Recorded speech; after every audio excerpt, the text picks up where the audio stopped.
Prime Video delivered a last-minute Boxing Day treat, releasing the long-awaited sequel to My Fault, or Culpa Mia as we know it. Another hit movie adapted from an original Wattpad story by Mercedes Ron. I feel like there's Wattpad movies and series coming at us from all sides at the moment, right? And we're not complaining though. Like, if you write a book or have written one, especially a teen romance drama or something, you need to get it on Wattpad. Like, that's what I'd be doing. I just gave you my heart, Freckles. Anyway, so the story of Nick and Noah's forbidden love continues, but because they are now in fact together in the sequel, a lot of the tension and hold your breath moments that we got in Culpa Mia are sadly lacking in the sequel, or I mean, at least they were for me. I have something to tell you. Can you stop? You're gonna get us killed.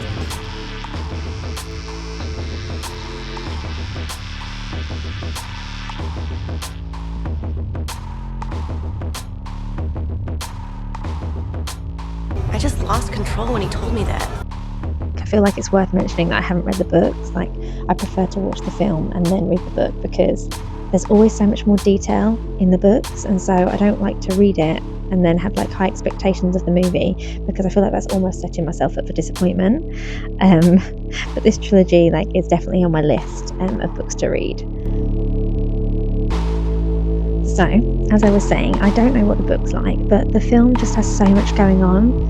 I can imagine it being a bit messy or overwhelming for some viewers.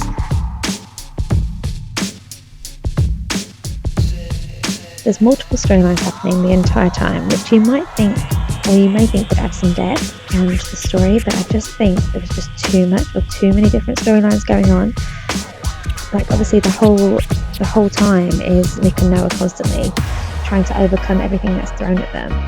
I'm trying not to give away too much because I don't want to give away any spoilers, but there's some really intriguing storylines. For example, there's this one with this girl Briar, who is a girl from Nick's past, who also ends up becoming Noah's college roommate, and that could have been much more intense, but it was just it didn't get the full attention it deserved because there was so much going on elsewhere.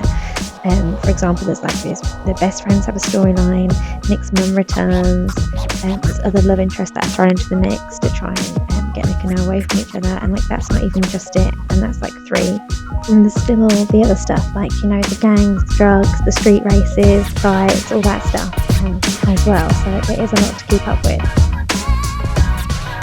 So it's definitely safe to say that it keeps your attention.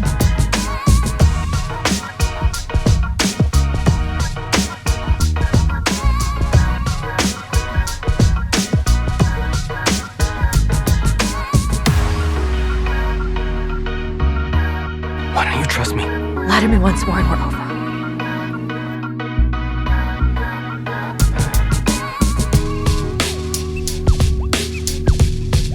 You'll definitely regret it. I didn't do anything new. You've been tattooed onto my heart for a long time.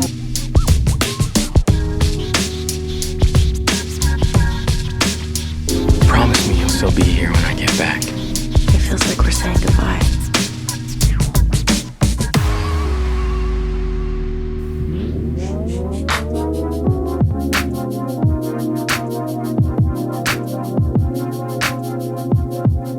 You don't trust me, and I don't trust you either.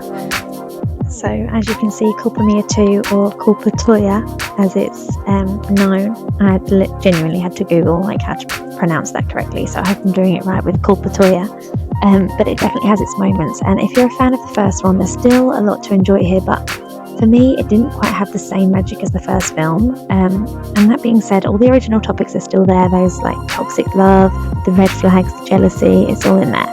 And we find ourselves rooting for Nick and Noah because their connection is so intense and undeniable, but at the same time questioning whether we should be rooting for them because it does seem so toxic. You stabbed me right in the back.